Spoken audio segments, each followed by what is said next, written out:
Hello friend, आप सभी का आपके अपने यूट्यूब चैनल ब्राइट बुद्धि में आप सभी का स्वागत है। तो चलिए, आज पढ़ रहे थे हम INM। आज हम उसी की आगे के क्लास को कंप्लीट करेंगे, जिसमें हमने 20 क्लास कंप्लीट कर चुका हूं। अगर आप अभी तक नहीं देखे हैं तो जा कर के प्लेलिस्ट में INM की शेष क्लास को देख सकते हैं। आज हम उसी के सविनय अवज्ञा आंदोलन, गांधी इरविन समझौता, गोल्ड में सम्मेलन और पूना पैक्ट से संबंधित क्वेश्चनों को पढ़ेंगे और समझेंगे। वीडियो में अच्छा लगे तो लाइक कमेंट शेयर जरूर कीजिए अपने हित मित्र दोस्तों के साथ, और जो पहली बार देख रहे हो चैनल को सब्सक्राइब करके बेल घंटी जरूर बजाएं, क्योंकि ये BPSC 4.0 के लिए बहुत ही इम्पोर्टेंट होने वाला वीडियो हैं। जो 1 से लेकर के 12 तक के सभी बच्चे इस क्लास को देख सकते हैं, और इस सीरीज़ में और इस प्लेलिस्ट में जितने भी वीडियो बने हुए हैं आप उसको बार बार देख करके अपनी पढ़ाई को और अच्छे से कर सकते हैं। तो चलिए शुरू करते हैं। आज का पहला क्वेश्चन है कि खान अब्दुल गफ्फार खान के द्वारा स्थापित खुदाई खिदमतगार को किस नाम से जाना जाता था। तो उसे हम किस नाम से जानते थे? Blue shirt, green shirt, black shirt या रेड शर्ट के नाम से? तो हम उसे रेड शर्ट के नाम से जानते थे। सविनय अवज्ञा आंदोलन के दौरान उत्तर पश्चिम सीमा पर खान अब्दुल गफ्फार खान के द्वारा स्थापित खुदाई खिदमतगार को लाल कुर्ती या रेड शर्ट आंदोलन के नाम से भी जाना जाता है। गांधी जी ने दांडी मार्च कहाँ से आरंभ किया? गांधी जी ने दांडी मार्च कहाँ से आरंभ किया था? साबरमती आश्रम, दिल्ली, वाराणसी या जयपुर आश्रम से? तो गांधी जी ने दांडी मार्च कहाँ से आरंभ किया था? तो इन्होंने साबरमती आश्रम से आरंभ किया था। सविनय अवज्ञा आंदोलन के तहत महात्मा गांधी ने 12 मार्च 1930 को साबरमती आश्रम से अपने 78 अनुयायियों के साथ दांडी के लिए मार्च प्रारंभ किया। 6 अप्रैल 1930 को 375 किलोमीटर की दूरी तय कर गांधी जी ने अरब सागर के तट पर स्थित दांडी पहुंचे और 6 अप्रैल 1930 को नमक कानून तोड़ करके सविनय अवज्ञा आंदोलन की शुरुआत की। निम्नलिखित में से किस आंदोलन में गांधी जी ने प्रत्यक्ष रूप से भाग नहीं लिया था? तो गांधी जी ने किस में प्रत्यक्ष रूप से भाग नहीं लिया? तो वो था वामक्युम सत्याग्रह। राजकोट सत्याग्रह, खेड़ा सत्याग्रह और असहयोग आंदोलन में गांधी जी ने बढ़ चढ़ कर हिस्सा लिया था, लेकिन इसमें वामक्युम सत्याग्रह में इन्होंने भाग नहीं लिया था।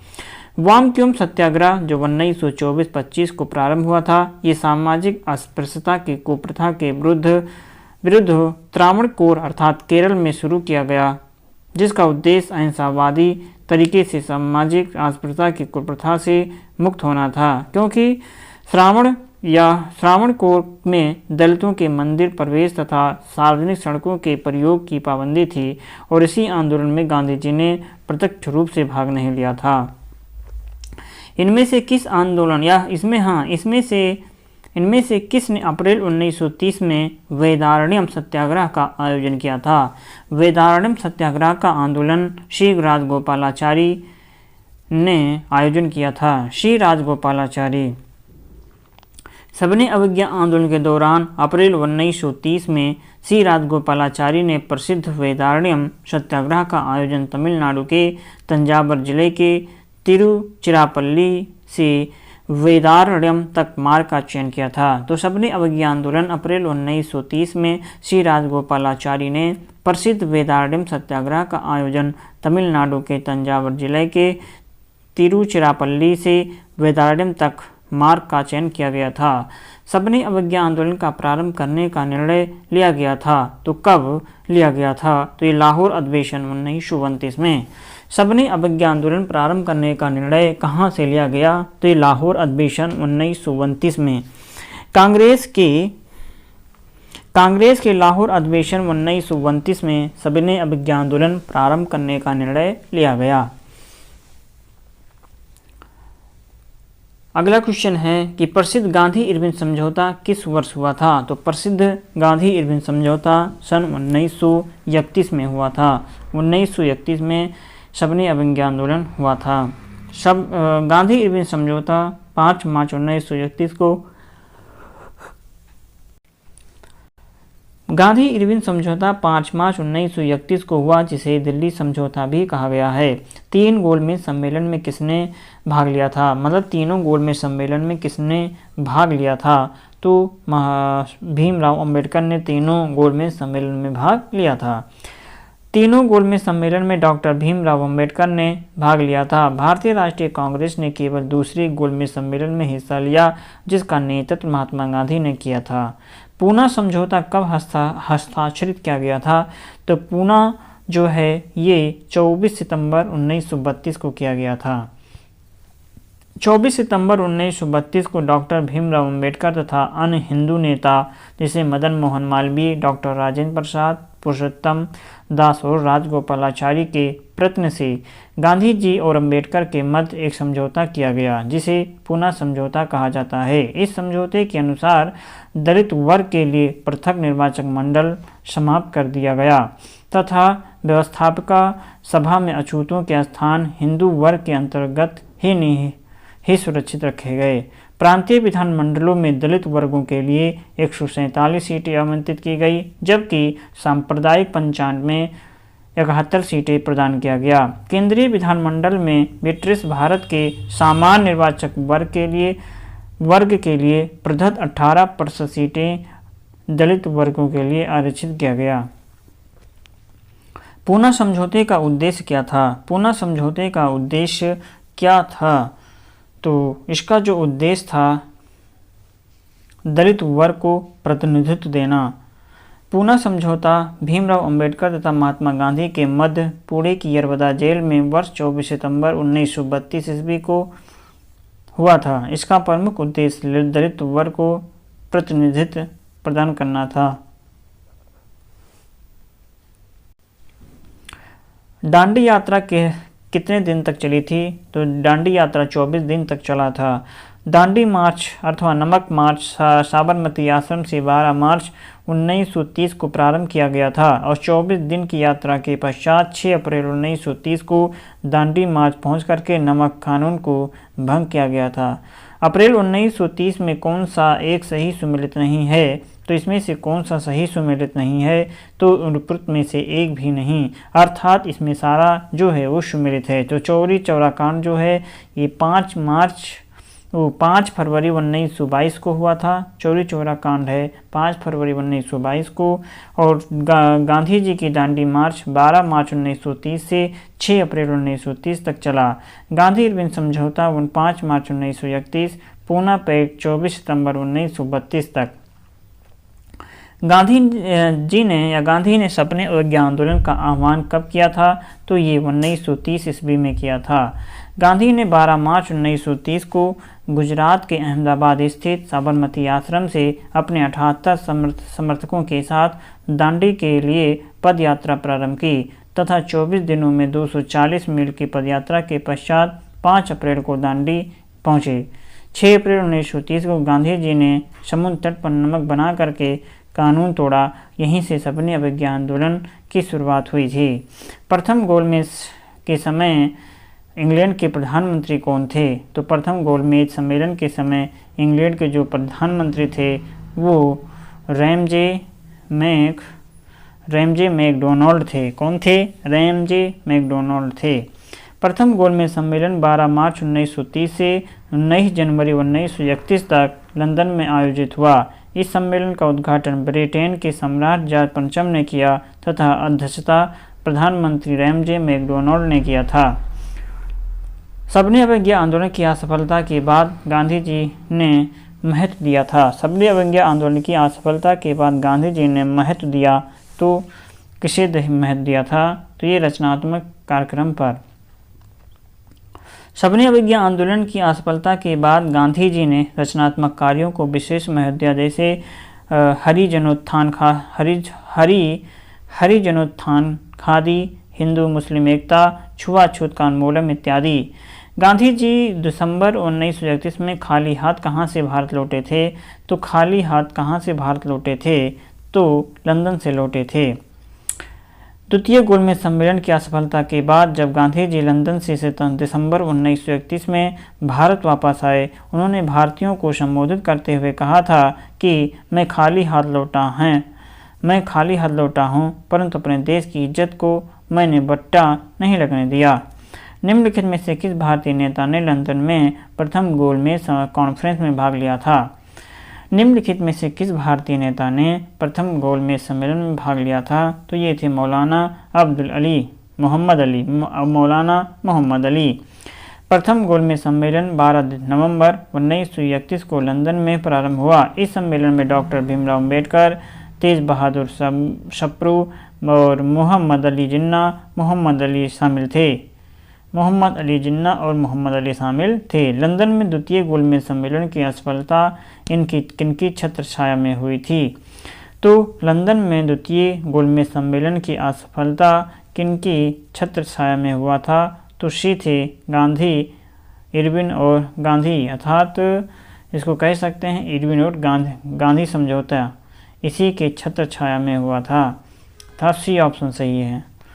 तो महात्मा गांधी और लॉर्ड इरविन के बीच 5 मार्च 1931 को एक समझौता हुआ। कांग्रेस ने दूसरे गोलमेज सम्मेलन में भाग लेने की स्वीकृति दे दी।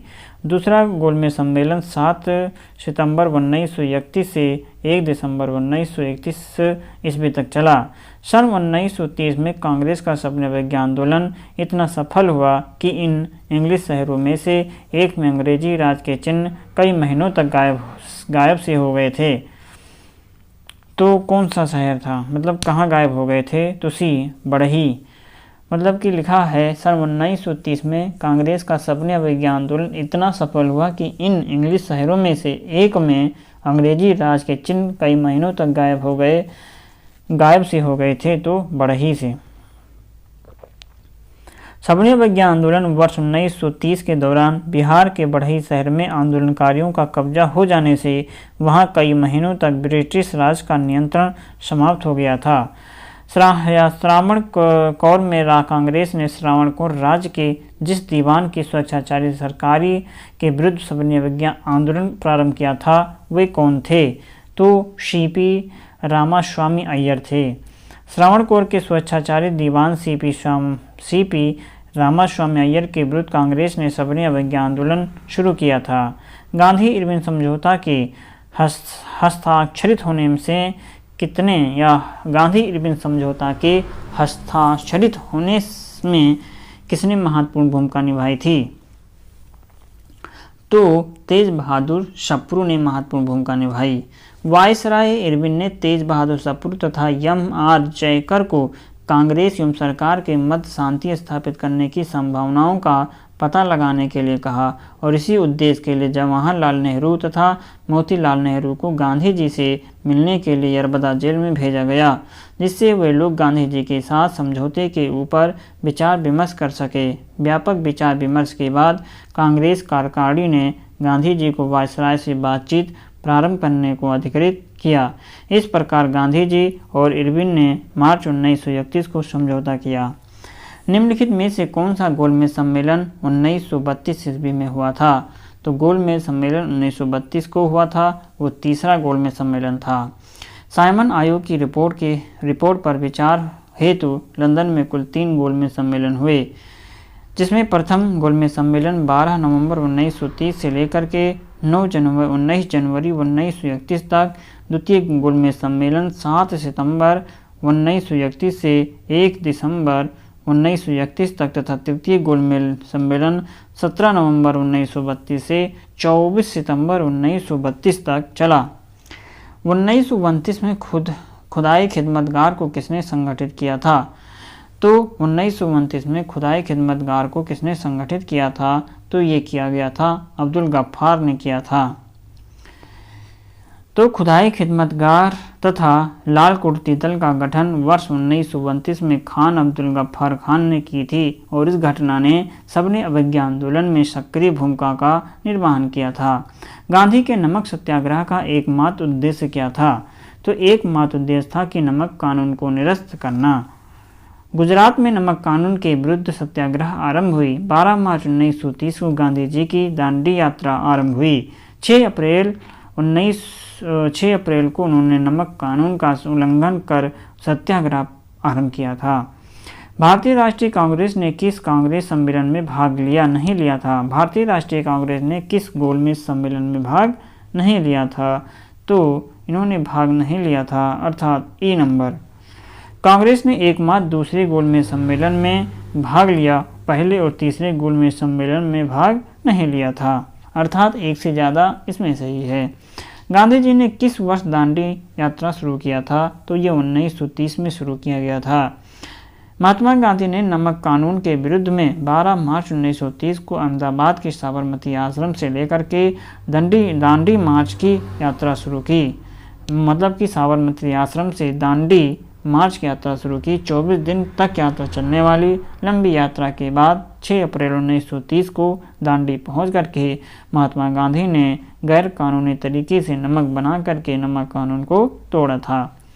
1930 में गांधी जी ने सबने विज्ञान आंदोलन कहाँ प्रारंभ किया था? 1930 में महात्मा गांधी ने सबने विज्ञान आंदोलन कहाँ से प्रारंभ किया था? तो प्रारंभ किया गया था दांडी मार्च से प्रारंभ किया गया था।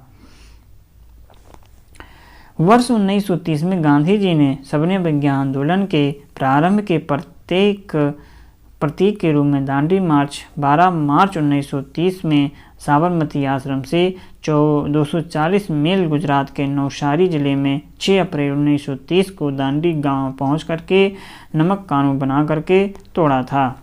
सबने अवज्ञा आंदोलन किसने प्रारंभ किया था? तो सबने अवज्ञा आंदोलन को प्रारंभ करने वाले थे महात्मा गांधी।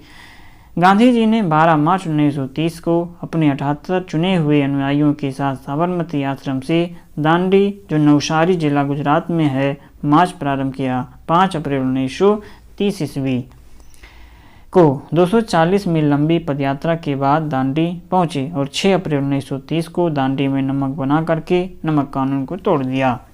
सबने अवज्ञा आंदोलन कब और किस यात्रा से शुरू हुआ था? तो ये शुरू हुआ था 1930 दांडी से। गांधी जी ने 12 मार्च 1930 को अपने 78 चुने हुए अनुयायियों के साथ साबरमती आश्रम से दांडी मार्च प्रारंभ किया। 5 अप्रैल 1930 ईस्वी को 240 मील लंबी पदयात्रा के बाद दांडी पहुंचे और 6 अप्रैल 1930 को दांडी में नमक बना करके नमक कानून तोड़ा। निम्नलिखित में से किस आंदोलन की शुरुआत नमक कानून को तोड़ने के साथ हुई थी? तो ये हुआ था सबने अवज्ञा आंदोलन। गांधी जी ने सबने अवज्ञा आंदोलन के प्रारंभ के प्रतीक के रूप में 12 मार्च 1930 को अपने 78 चुने हुए अनुयायियों के साथ साबरमती आश्रम से दांडी मार्च प्रारंभ 5 अप्रैल 1930 ईस्वी को 240 मील लंबी पदयात्रा के बाद दांडी पहुंचे और 6 अप्रैल 1930 को दांडी में नमक बना करके नमक कानून तोड़ दिया। सबने अवज्ञा आंदोलन निम्न में से किसने या किसके ठीक पहले हुआ था? तो सबने अवज्ञा आंदोलन निम्न में से किसके ठीक पहले हुआ था? तो गांधी इरविन समझौता 1931 के ठीक पहले हुआ था। तो ऑप्शन है इसमें से कि सबने अवज्ञा आंदोलन 1930 में गांधी जी के नेतृत्व में शुरू किया गया था, जबकि गांधी इरविन समझौता 1931 में, पूना समझौता 1932, गांधी मैकडोनाल्ड समझौता 1932 में हुआ था।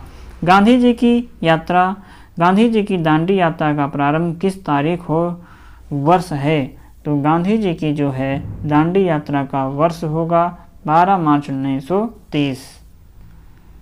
12 मार्च 1930 गांधी जी ने 12 मार्च 1930 को अपने 78 चुने हुए अनुयायियों के साथ साबरमती आश्रम से दांडी मार्च प्रारंभ किया था और 5 मार्च 1930 ईस्वी 240 मील लंबी पदयात्रा के बाद दांडी पहुंचे और 6 अप्रैल 1930 को दांडी में नमक बना करके तोड़ दिया। गांधी जी ने दांडी यात्रा प्रारंभ किया था कहाँ से? साबरमती आश्रम से। गांधी जी ने 12 मार्च 1930 को अपने 78 चुने हुए अनुयायियों के साथ साबरमती आश्रम से दांडी मार्च प्रारंभ किया। 5 अप्रैल 1930 ईस्वी को 240 मील लंबी पदयात्रा के बाद दांडी पहुंचे और 6 अप्रैल 1930 को दांडी में नमक बना करके नमक कानून तोड़ दिया। भारतीयों ने साइमन कमीशन का विरोध क्यों किया था भारतीयों ने? तो इसका जो विरोध करने का मेन रीज़न था कि कमीशन के किसी भी सदस्य का भारतीय न होने का कारण। साइमन कमीशन के सभी सदस्य अंग्रेज होने के कारण कांग्रेसियों ने इसे व्हाइट मैन कमीशन कहा। किसकी समीक्षा के लिए साइमन कमीशन का गठन किया गया था? तो ये अधिक सुधारों के लिए, भारत की उपयुक्तता के लिए। ब्रिटिश सरकार के द्वारा भारत शासन अधिनियम 1919 में पुनः सुधारों के लिए एवं अन्य अधिक सुधारों के लिए भारत की उपयुक्तता की समीक्षा के लिए सर जॉन साइमन की अध्यक्षता में सन 1927 में एक विधिक आयोग का साइमन कमीशन का गठन किया गया। साइमन कमीशन को किसकी अध्यक्षता में नियुक्त किया गया था? तो साइमन कमीशन को किसकी अध्यक्षता में नियुक्त किया गया था? तो ये पहला option sir John Simon. Simon commission की नियुक्ति सर जॉन साइमन की अध्यक्षता में नवंबर 1927 को किया गया। इस आयोग के 7 सदस्य अंग्रेज थे। भारतीयों ने साइमन कमीशन का बहिष्कार क्यों कर दिया या क्यों किया था? इसलिए क्योंकि इसके सभी सदस्य अंग्रेज थे और इसमें भारतीयों को प्रतिनिधित्व नहीं दिया गया था। 1919 के एक्ट के तहत गठित साइमन कमीशन 3 फरवरी 1928 को मुंबई पहुंचा, जिसका भारतीयों ने विरोध किया क्योंकि इसके सभी सदस्य अंग्रेज थे और इसमें भारतीयों को प्रतिनिधित्व नहीं दिया गया था। साइमन कमीशन पहली बार भारत कब आया था? तो साइमन कमीशन पहली बार भारत आया था सन 1928 ईस्वी में आया था। साइमन कमीशन 3 फरवरी 1928 को कमीशन मुंबई पहुंचा था और द्वितीय गोलमेज सम्मेलन किस प्रश्न पर असफल रहा था? तो द्वितीय गोलमेज सम्मेलन सांप्रदायिक प्रतिनिधित्व पर असफल था। दूसरा गोलमेज सम्मेलन 1931 को सांप्रदायिक नेतृत्व के प्रश्न पर विफल हो गया था। वायसराय में चौकीदारी कर के विरुद्ध आंदोलन एक हिस्सा था। वायसराय में चौकीदारी कर के विरुद्ध आंदोलन एक हिस्सा था। तो हिस्सा किसका था? तो बी नंबर सही है। इसमें सबने अवज्ञा आंदोलन का हिस्सा था। सबने अवज्ञा आंदोलन के समय जब देश के समुद्र के तटवर्ती लोग नमक बना करके अपना विरोध प्रकट कर रहे थे, तो बिहार के लोगों ने अपना विरोध व्यक्त करने के लिए चौकीदारों को कर देना बंद कर दिया। सांप्रदायिक अवार्ड एवं पूना पैक्ट में क्रमशः दलित वर्ग के कितने सीटें थीं? सांप्रदायिक अवार्ड एवं पूना पैक्ट में क्रमशः दलित वर्ग के लिए कितने सीटें दी गई थीं? तो इन्हें दिया गया था मात्र 71 से व 147। द्वितीय गोलमेज सम्मेलन में विभिन्न सांप्रदायिक एवं दलित वर्गों के लिए पृथक निर्वाचन मंडल के विषय पर कोई सहमति नहीं हो सकी। 16 अगस्त 1932 को रैमजे मैकडोनाल्ड ने अपने सांप्रदायिक निर्णय की घोषणा की। इसके अनुसार मुसलमान, यूरोपीय तथा सिख मतदाताओं के साथ दलित वर्गों के लिए भी पृथक निर्वाचक मंडल का प्रावधान था। इसके विरोध में गांधी जी ने आमरण अनशन प्रारंभ कर दिया और मदन मोहन मालवीय ने अंबेडकर सहित विभिन्न जातीय एवं राजनीतिक दलों का एक सम्मेलन बुलाया, जिसमें 24 सितंबर 1932 को पूना बैठ हुआ। इसके अनुसार विभिन्न प्रांतीय विधानमंडलों में दलित वर्गों के लिए 147 सीट आरक्षित की गई, जबकि सांप्रदायिक अधिनिर्णय में केवल 71 सीटों की व्यवस्था की गई थी। दूसरे केंद्रीय विधानमंडल में 18% सीट दलित वर्ग के लिए वृद्धि की गई। अगस्त 1932 के रैमजे मैकडोनाल्ड ने सांप्रदायिक पंचाट के पहली बार एक पृथक निर्वाचक समूह बनाया गया था, तो अछूतों के लिए बनाया गया था। अगस्त 1932 में रैमजे मैकडोनाल्ड के कम्युनल अवार्ड के द्वारा हरिजनों व अछूतों के लिए अलग से निर्वाचक मंडल की व्यवस्था की गई, जिसको समाप्त करने के लिए गांधी जी ने पूना पैक्ट की अरबदा जेल में आमरण अनशन किया। तत्पश्चात गांधी जी तथा अम्बेडकर के बीच 24 सितंबर 1932 ईस्वी को एक समझौता हुआ, जिस पर ब्रिटिश सरकार ने अपनी स्वीकृति दे दी। कम्युनल अवार्ड किसके द्वारा प्रस्तुत किया गया था? तो कम्युनल अवार्ड जो है ये प्रस्तुत किया गया था सी नंबर अर्थात लॉर्ड मैकडोनाल्ड ने प्रस्तुत किया था। ब्रिटिश प्रधानमंत्री रैमजे मैकडोनाल्ड ने 16 अगस्त 1932 को एक पंचाट जारी किया, जिसे सांप्रदायिक पंचाट कहा गया। इसके तहत दलित वर्ग को भी अल्पसंख्यक मानकर हिंदुओं से अलग कर दिया गया था। किस वर्ष ऑल इंडिया वुमेन्स कॉन्फ्रेंस की स्थापना की गई थी? तो ये 1927 में किया गया था। अखिल भारतीय महिला सम्मेलन की स्थापना 1927 ईस्वी में किया गया था। निम्नलिखित में से किस भारतीय राष्ट्रीय कांग्रेस के किस अधिवेशन में पहली बार मौलिक अधिकारों से सम्मानित प्रस्ताव पारित किए गए थे? तो वो पारित किया गया था सी नंबर कराची अधिवेशन 1931 में।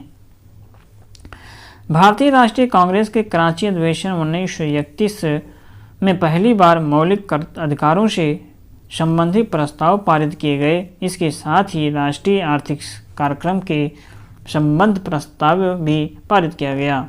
भारतीय राष्ट्रीय कांग्रेस के किस अधिवेशन में पूर्ण स्वराज का सिद्धांत गृहीत हुआ था? तो ये लाहौर अधिवेशन 1929 को। भारतीय राष्ट्रीय कांग्रेस के लाहौर अधिवेशन 1929 में पूर्ण स्वराज का सिद्धांत पारित हुआ था। खुदाई खिदमतगार आंदोलन का नेतृत्व किसने किया था? तो खुदाई खिदमतगार आंदोलन का नेतृत्व करने वाले थे खान अब्दुल गफ्फार खान थे। अगला क्वेश्चन है कि पूना समझौते पर हस्ताक्षर कब किए गए? तो 24 सितंबर 1932 को किया गया था। 24 सितंबर 1932 को किया गया। पूना समझौता मदन मोहन मालवीय, सिराज गोपालाचारी, जयकर और तेज बहादुर सप्रू, घनश्याम दास बिड़ला इत्यादि नेताओं के प्रयासों से 24 सितंबर 1932 को महात्मा गांधी और दलित नेता भीमराव अम्बेडकर के बीच हुआ, जिसे पूना समझौता के नाम से जाना जाता है। अगला क्वेश्चन है 5 मार्च 1931 को कौन सी महत्वपूर्ण घटना घटी थी? तो 5 मार्च 1931 को गांधी इरविन समझौता हुआ था। ऐतिहासिक गांधी इरविन समझौता 5 सितंबर 1931 को महात्मा गांधी और वायसराय लॉर्ड इरविन के बीच संपन्न हुआ। पूना पैक्ट का उद्देश्य क्या था? तो पूना पैक्ट का उद्देश्य था दलित वर्ग का राजनीतिक प्रतिनिधित्व। पूना पैक्ट का उद्देश्य दलित वर्ग को राजनीतिक प्रतिनिधित्व प्रदान करना था। 24 सितंबर 1932 को डॉक्टर भीमराव अम्बेडकर, महात्मा गांधी, अन्य हिंदू नेताओं के प्रयत्न से पुणे की यरवदा सेंट्रल जेल में समझौता किया गया था। इसके तहत प्रांतीय विधानमंडल में दलित वर्ग की सीट 71 से बढ़ा करके 148 कर दिया गया। अम्बाबाई एक स्वतंत्र सेनानी भारत के किस राज्य की थीं? तो अम्बाबाई एक स्वतंत्र सेनानी जो भारत के किस राज्य से थीं? तो ये सी नंबर सही है। ये थी कहाँ से? कर्नाटक से थी। कहाँ से? सी नंबर इसमें सही है। अम्बाबाई एक स्वतंत्रता सेनानी ये भारत के कर्नाटक राज्य की मूल निवासी थीं। कहाँ की? कर्नाटक की मूल निवासी थी। गांधी की प्रसिद्ध दांडी यात्रा को कौन सा आंदोलन कहा जाता है? तो ये नमक सत्याग्रह कहा जाता है। दांडी यात्रा को गांधी की प्रसिद्ध दांडी यात्रा को नमक आंदोलन कहा जाता है। भारतीय उपमहाद्वीप के उत्तर पश्चिम क्षेत्र में सबने अवज्ञा आंदोलन का नायक कौन था? तो अब्दुल गफ्फार खान थे। भारतीय उपमहाद्वीप के उत्तर पश्चिम क्षेत्र में सबने अवज्ञा आंदोलन 1930 का नायक अब्दुल गफ्फार खान थे। सरहदी गांधी अर्थात सीमांत गांधी, बच्चा खान, बादशाह खान जैसे उपाधियों से विभूषित अब्दुल गफ्फार खान का जन्म पेशावर पाकिस्तान में हुआ था। इन्होंने सबने अवज्ञा आंदोलन के दौरान उत्तर पश्चिमी सीमा में खुदाई खिदमतगार नामक संगठन की सहायता से लाल कुर्ती आंदोलन भी चलाया था। अगला क्वेश्चन है कि 6 अप्रैल 1930 को चंपारण में नमक सत्याग्रह का नेतृत्व किसने किया था? तो विपिन बिहारी वर्मा ने किया था। 6 अप्रैल 1930 को सारण एवं चंपारण में नमक का नेतृत्व विपिन बिहारी वर्मा ने किया था। विपिन बिहारी वर्मा ने। पूना समझौते का उद्देश्य क्या था? तो पूना समझौते का मुख्य उद्देश्य था दलित वर्ग का प्रतिनिधित्व करना। पूना समझौते का उद्देश्य दलित वर्ग का प्रतिनिधित्व था कि पूना पैक्ट के अनुसार विभिन्न प्रांतीय विधानमंडलों में दलित वर्ग के लिए 148 सीट आरक्षित की गई और केंद्रीय विधानमंडल में 18% सीट दलित वर्ग के लिए आरक्षित की गई। दांडी यात्रा में गांधी के साथ कितने स्वयंसेवी ने भाग लिया था? तो उसमें से स्वयंसेवी थे 78 थे, 78।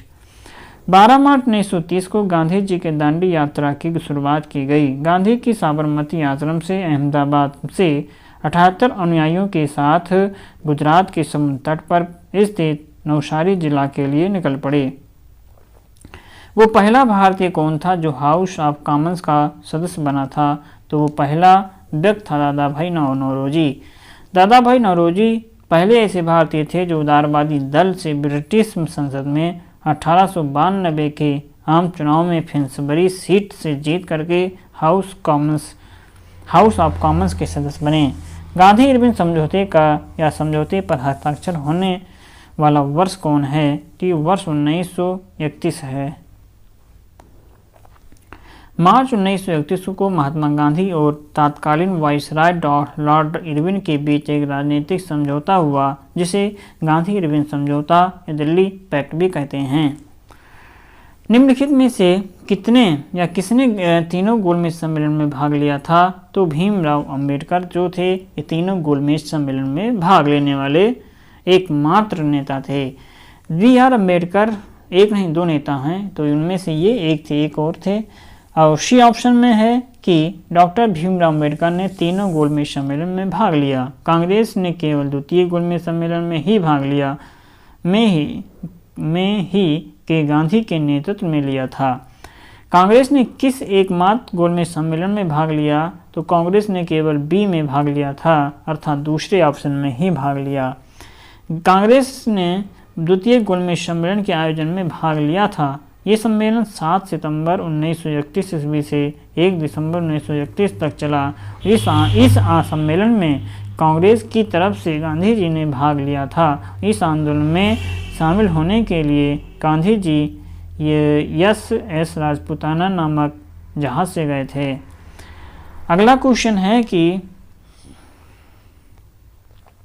1932 का पूना पैक्ट संबंधित था किससे?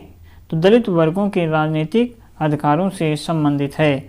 24 सितंबर 1932 ईस्वी को बाबा साहब भीमराव अम्बेडकर और महात्मा गांधी के मध्य मदन मोहन मालवीय के प्रयासों से एक समझौता हुआ जिसे पूना पैक्ट कहा जाता है। महात्मा गांधी और बाबा साहेब अम्बेडकर के बीच पूना संधि कब की गई थी? तो ये 1932 में। 24 सितंबर 1932 को बाबा साहेब भीमराव अम्बेडकर महात्मा गांधी के नेतृत्व में मदन मोहन मालवीय के प्रयासों से एक समझौता हुआ जिसे पूना पैक्ट कहा जाता है। निम्नलिखित में से किसने सांप्रदायिक पंचायत की घोषणा की थी? तो इन्होंने घोषणा किया था सी रैमजे मैकडोनाल्ड के समय में। किसने सांप्रदायिक पंचायत की घोषणा की? तो वो महान भाव थे रैमजे मैकडोनाल्ड। मैकडोनाल्ड ने 16 सितंबर 1932 ईस्वी को सांप्रदायिक पंचायत की घोषणा की थी।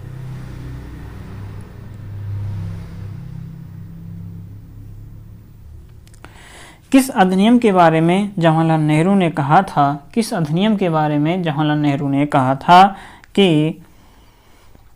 कि हमें एक ऐसी कार दी गई थी जिसमें सब ब्रेक थे किंतु इंजन नहीं था। तो ये कौन सा अधिनियम था? तो ये ही अधिनियम था, डी ऑप्शन सही है इसमें से। 1935 के अधिनियम में कहा गया था कि किस अधिनियम के बारे में जवाहरलाल नेहरू ने कहा था कि हमें एक ऐसी कार दी गई थी जिसमें सब ब्रेक थे किंतु इंजन नहीं था। ये 1935 ईस्वी में के अधिनियम में कहा गया।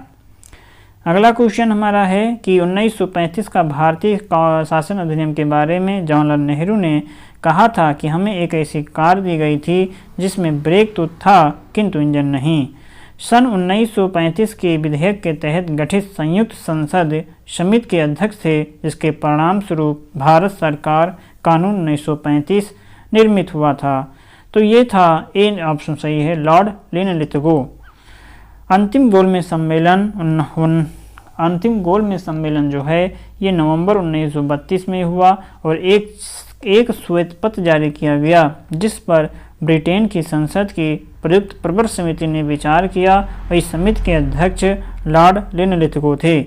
इसके सुझाव के आधार पर 1935 35 का अधिनियम बनाया गया था।